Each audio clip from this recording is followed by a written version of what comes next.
Buenos días, profe. Buenos días, compañero. Mi nombre es Dana Flores y soy de la escuela Eduardo Vázquez Dodero, Fe y Alegría. Soy de tercero B.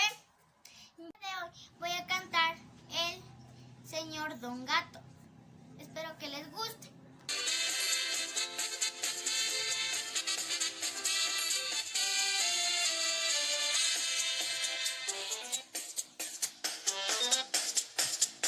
Estaba el señor Don Gato sentadito en su tejado, miau, miau, miau, miau, miau. Sentadito en su tejado, ha recibido una carta que si quiere ser casado, miau, miau, miau, miau, miau.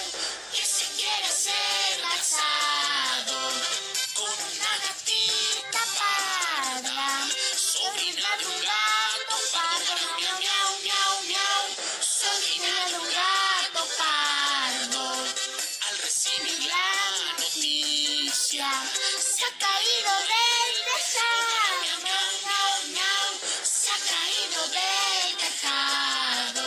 Se ha roto 7 costillas, el espinazo y el rabo, miau, miau, miau, miau, miau, el espinazo y el rabo.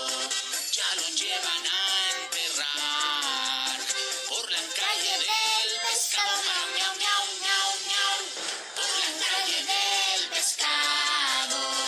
Al olor de las sardinas, el gato ha resucitado, miau, miau, miau, miau, miau, el gato ha resucitado. Con razón dice la gente, 7 vidas tiene un gato, miau, miau, miau, miau, miau, 7 vidas tiene un gato. Es una patita que es muy divertida. Despídase. ¡Chao!